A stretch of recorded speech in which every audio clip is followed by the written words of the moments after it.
इस सीरीज का नाम है मेरियान 2019। शुरू में हम मेन कैरेक्टर एमा को देखते हैं, जो एक मशहूर राइटर थी। वो एक विच यानी चुड़ैल जिसका नाम मेरियान था, उसके बारे में कहानियां लिखा करती थी। उसकी ऐसी कहानियों को लोग काफी पसंद भी किया करते थे और इसी वजह से एमा इतनी मशहूर थी। ये काम वो काफी सालों से करती आ रही थी, मगर अब वो मेरियान के बारे में कहानियां लिखना बंद कर देती है, क्योंकि अब उसे ऐसे लगने लगा था कि मुझे ऐसी डरावनी कहानियों की जगह कुछ अच्छा लिखना चाहिए। उसने अपनी किताब में सिर्फ यही लिखा था कि एक लड़की के सपनों में मेरियान विच आकर उसे तंग करती है, और उसकी ये कहानी बेहद ही मशहूर हो गई थी। इस किताब ने बहुत पैसे कमाए थे, लेकिन अक्सर एमा अपनी पुरानी जिंदगी के बारे में सोचकर बहुत ज्यादा परेशान हो जाती है, जिसके बाद वो बहुत सारी शराब पी लिया करती है। उसके साथ काम करने वाली लड़की, जो उसकी काफी अच्छी दोस्त भी थी, एमा का बहुत ख्याल रखती है। अब यहाँ हमें एक और बात पता चलती है कि एमा के सपने में खुद मेरियान आया करती थी, जो उसको काफी डरा देती थी। खैर, अब रोज रोज अपने फैंस, चाहने वाले लोगों से मिलना, उनकी किताब पर साइन करना, ये एक राइटर के लिए आम बात होती है। इसी तरह एक दिन एमा जब ये सब कर रही थी, तभी उसके पास एक लड़की आती है जो उसकी बहुत बड़ी फैन थी। कहती है कि मेरियान इस दुनिया में आ गई है, उसने मेरी मॉम को अपने कंट्रोल में किया हुआ है, जिससे एमा अब तुम्हारी और तुम्हारे चाहने वालों की जिंदगी को खतरा है। अगर तुमने मेरियान के बारे में लिखना बंद कर दिया तो सब मारे जाएंगे। यहाँ पर नोट करने वाली बात ये थी कि इस लड़के की माँ ही एमा को सपने में डरा रही थी, यानी कि मेरियान की आत्मा उसके अंदर थी। फिर इन बातों पर एमा को यकीन नहीं आता, इसलिए वो लड़की खुद अपनी जान ले लेती है अपनी बात को सही साबित करने के लिए, और साथ ही एक लॉकेट छोड़ती है ये कहकर कि ये मेरी मॉम को दे देना। इस हादसे के बाद एमा को अपने मॉम डैड की फिक्र हुई। अपने घर फोन करती है, पर कोई भी फोन नहीं उठाता, क्योंकि वो कई सालों से अकेली रह रही थी, घर नहीं गई। इस बात को लेकर अब वो थोड़ा परेशान हो जाती है। अपने साथी को लेकर अपने टाउन जाती है, जहाँ पर उसके मॉम डैड सही सलामत थे। वो उनके साथ रात गुजारती है और अगली सुबह उस फैन की मॉम से मिलने जाती है, जिसने अपनी जान ले ली थी। यहाँ आकर एमा को पता चला कि सच में उस लड़की की मॉम के अंदर मेरियान की आत्मा है, जो एमा से कहती है कि तुम्हें मेरे बारे में लिखते रहना होगा। अगर तुमने ऐसा ना किया तो अच्छा नहीं होगा, मैं तुम्हारे मॉम डैड को मार दूंगी। अब यहाँ एमा की मुलाकात अपने बचपन के दोस्तों से होती है, जो काफी सालों बाद एमा से मिल रही थी। इन चारों दोस्तों से एमा को बहुत प्यार था, खास तौर पर अपने एक मेल फ्रेंड से, जिसकी अब शादी हो गई थी। फिर एमा अब कुछ नहीं लिखती, इसीलिए उसके मॉम डैड गायब हो जाते हैं, जो मेरियान का ही काम था। काला जादू करके मेरियान की आत्मा सभी लोगों को अपने कंट्रोल में किया करती थी। यहाँ हमें एक चमड़ी से बनी पोटली भी दिखाई जाती है, जिसका मतलब ये था कि वो जहाँ पर भी होगी सबको अपने कंट्रोल में करती रहेगी। एमा अब फिर से अपनी कहानी लिखना शुरू करती है, और जो भी वो लिख रही थी सब कुछ सच होता जा रहा था। जिसके फौरन बाद एमा की मोम खुद ब खुद घर वापस आ गई, पर उनकी हालत बहुत खराब थी, क्योंकि अभी भी वो मेरियान के कब्जे में ही थी और एमा को बुरा भला बोलने लगती है। लेकिन यहाँ उसके डैड अभी भी गायब थे, क्योंकि मेरियान चाहती थी कि एमा अभी भी उसके बारे में लिखती रही। यहाँ पर अब उसकी मदद एक इंस्पेक्टर करता है, जो काले जादू के बारे में बहुत अच्छे से जानता था और एमा का बहुत अच्छा दोस्त भी था। लेकिन यहाँ पर अजीब बात ये थी कि मेरियान दिन में भी लोगों के दिमाग को अपने कब्जे में कर सकती थी और जो चाहे वो नजारा दिखा सकती थी। अब एमा के इस टाउन में आते ही हम समझ पाते हैं कि आखिर हुआ क्या था, मेरियान भी कौन थी और बार बार एमा के सपनों में क्यों आती थी। तो मेरियान 1587 में ट्यूसडे के दिन पैदा हुई थी, और जब वो 7 साल की हुई तो उसका घर जलकर राख हो गया, जहाँ से सिर्फ मेरियान और उसकी बिल्ली ही बाहर आई। फिर मेरियान को उसकी बहन ने पाल पोस कर बड़ा किया, मगर वो जगह भी जल्दी खत्म हो गई। यहाँ पर अजीब बात ये थी कि सब मारे गए, सिर्फ मेरियान और उसकी बिल्ली ही बच गई। फिर 17 साल की उम्र में उसकी शादी हुई, उसका एक बच्चा भी हुआ, पर जब वो 3 साल का हुआ तो मेरियान ने खुद ही उस बच्चे को आग के काफी नजदीक रख दिया, जिससे वो जलकर मारा गया। इसके बाद उसके 2 और बच्चे हुए, लेकिन उन्हें भी एक दिन वो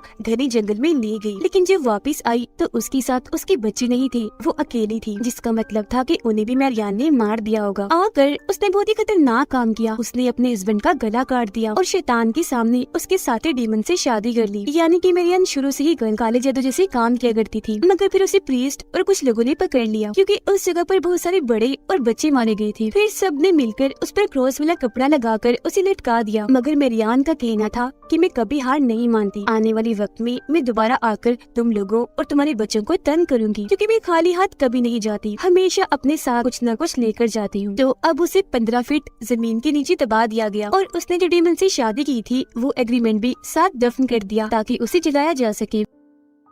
प्रीस्ट उसे जलाने में नाकाम रही तो ऐसे ही उसे दफन कर दिया गया। यानी कि मेरियान को ठीक तरह से कभी खत्म ही नहीं किया गया था। उसकी कब्र बिल्कुल एमा के घर के सामने थी। इसीलिए बचपन में एक बार एमा उसके पास गई जहाँ छोटा सा सुराग था। उसने जब सुराग के अंदर देखा तो एक अजीब सी आवाज सुनाई दी कि मेरियान उसके जरिए दुनिया में आना चाहती है। यानी कि मेरियान ने एमा को ही चुना था कि वो ही इसे इस दुनिया में दोबारा लाएगी। तो तब से एमा को मेरियान की डरावने सपने आने लगे। बचपन से वो मेरियान को अपने सपनों में देख रही थी। तो जब थोड़ी बड़ी हुई तो इस सब के बारे में उसने अपने दोस्तों को बताया। वो सभी मिलकर रात के वक्त मेरियान की आत्मा को बुलाने का जादू करती है, जिसमें वो कामयाब रही। पर मेरियान की आत्मा एमा के अंदर आकर सबको डरा देती है, जिससे यहाँ पर उसकी एक दोस्त तो बहुत ज्यादा डर गई और एमा से बात करना भी बंद कर देती है। अब जब मेरियान की आत्मा उसके अंदर आई तो उसने एमा के दोस्तों को ये कहा कि तुम सब जिनसे प्यार करती हो उन सबको मुझसे खतरा है। जिसके बाद जो दोस्त एमा से बात नहीं कर रही थी, एमा उससे बात करने के लिए उसकी छोटी बहन के पास स्कूल में जाती है ताकि उसके जरिए वो बात कर सके। जहाँ पर उस बीच मेरियान ने आकर उसकी दोस्त की बहन को मार दिया और ये सब कुछ एमा अपनी आंखों से देख चुकी थी। पर इस बारे में एमा ने किसी को कुछ भी नहीं बताया क्योंकि वो इस हादसे की वजह से बहुत डर गई थी। एमा अब चर्च में जाकर फादर से मिलती है। फादर उसे बताते हैं कि मेरियान की आत्मा तुम्हारे साथ जुड़ चुकी है और वो इतनी आसानी से तुम्हारा पीछा नहीं छोड़ेगी। अगर तुम सबकी भलाई चाहती हो तो ये टाउन छोड़कर चली जाओ। अब एमा जानबूझकर अपने टाउन में बुरे बुरे काम करने लग गई, जिस वजह से उसके मॉम डैड ने उसे बाहर भेज दिया और फिर वो एक मशहूर राइटर बनी। और यही वजह थी कि अपने इस पास्ट की वजह से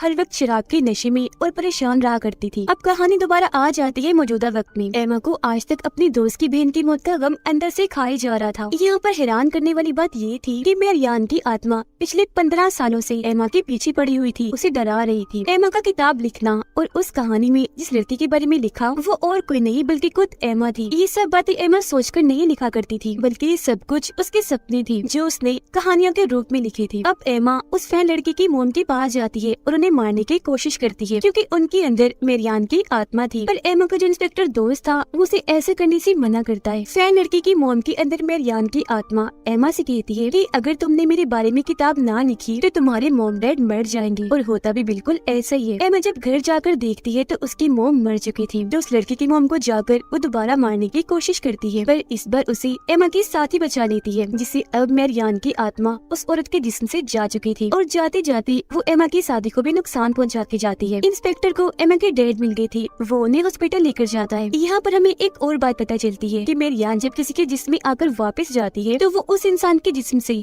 कोई न कोई चीज लेकर जाती है। जैसे कि उस औरत के जिस्म से निकलने से पहले वो उसकी आंखें ले गई और उसको अंधा कर दिया। एमा अब उस औरत से दोबारा मिलती है जो नॉर्मल हो गई थी। कहती है कि तुम्हें उसके बारे में लिखते रहना होगा, अगर तुमने लिखना छोड़ दिया तो वो सबको मार देगी या फिर मेरी तरह सबको नुकसान पहुंच जाएगी। ये सब कुछ सुनकर एमा काफी परेशान हो गई। उधर इंस्पेक्टर ने इस केस की अच्छे से जांच की। वो एमा से मिलकर उसे बताता है कि जो कहानियाँ तुमने अपनी किताब में लिखी है ऐसा कहीं न कहीं जरूर हुआ है। जैसे एक बालू ने पूरी बेसबॉल टीम को मार दिया। वहाँ पर सबका ये कहना था कि हमने बालू को बोलते हुए सुना, जिसका मतलब था कि ये सारी कहानियाँ मेरियान ही एमा से लिखवा रही थी, जिससे ये सब असल दुनिया में सच हुआ करता था। ऐसा इसलिए होता था कि जो भी मेरियान के बारे में पढ़ता था वो उसके बारे में ही सपने देखता था। उसके बारे में जो जितने ज्यादा सपने देखेगा मेरियान उतनी ही ताकतवर होगी और बाकी जो लोग मारे जाते थे उनसे तो इसी ताकतें मिलती ही थी। और इस तरह से मेरियान ने एमा से खुद को जोड़ लिया था। यहाँ पर एमा का इंस्पेक्टर दोस्त ये प्लान करता है कि हम सब मिलकर मेरियान विच को उसके असल नाम मेरियान से बुलाएंगे, जिससे उसे आना ही होगा क्योंकि विच अपने असली नाम को झुठला नहीं सकती। पर मेरियान ने इस बीच एमा के 2 दोस्तों के बच्चे चुरा लिए थे ताकि वो एमा को ब्लैकमेल कर सके। उसके सभी दोस्त वापस उसी लाइट हाउस में जाते हैं जहाँ पर 15 साल पहले इन्होंने मेरियान को बुलाया था जादू करके। अब इससे पहले वो इसे दोबारा बुलाते वो एमा की साथी के अंदर आ गई जो हॉस्पिटल में थी, जिसको वहाँ पर एमा के डैड ने भी देख लिया था। वो नर्स को मारने ही वाली थी पर तभी वो दोस्त मेरियान को बुला लेती है और वो एमा के साथी को छोड़कर चली जाती है।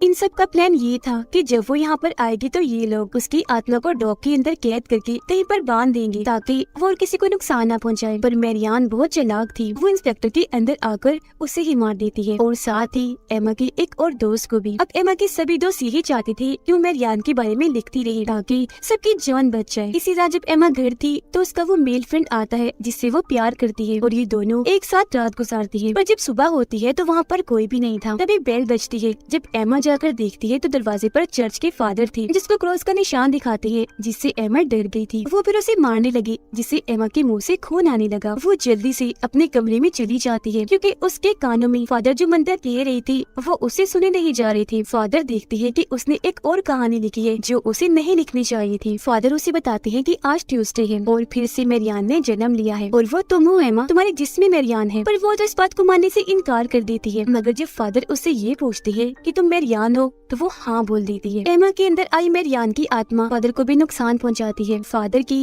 एक पांव पर गोली मारकर। पूरी कहानी में हमें यही दिखाया गया है कि जिसके भी जिस्म में मेरियान होगी वो इस बात को नहीं जुटला सकता कि वो मेरियान नहीं है। एमा को खुद भी ये बात पता चल गई थी कि उसके अंदर मेरियान की आत्मा आ चुकी है, जो अब उसे अपने साथ हेल जहन्नुम में ले जाना चाहती थी। वो एमा को अपनी कब्र की तरफ ले जाती है। उसको मेरियान की लाश मिलती है जो अब तक बिल्कुल सही सलामत थी। वो एमा को कहती है चलो मेरे साथ मेरी दुनिया में। उधर असल दुनिया में एमा की तो समझ गई थी कि वो खतरे में है। वो एमा के घर जाकर उसके गले में अपना एक ताकतवर लॉकेट पहना देती है जो उसकी जान बचा सके, क्योंकि एमा का जिस्म इस दुनिया में था, सिर्फ उसकी आत्मा मेरियान के साथ हेल में जा रही थी। जिससे होता ये है कि हेल में एमा उसके साथ जाने से मना कर देती है। मतलब एमा अब अपने होश में आ गई थी। एमा खुद को मारना चाहती थी ताकि उसके साथ साथ मेरियान भी खत्म हो जाए, पर मेरियान उसे रोक रही थी। उधर फादर भी मेरियान की कब्र के पास पहुंचकर आग लगाना चाहते थे ताकि वो एमा को बचा सके। उधर अब मेरियान की दुनिया हेल में एमा के पास बेसबॉल बैट था जिससे वो मेरियान की आत्मा को मारती है और असल दुनिया में उसकी दोस्त एमा को बचा लेती है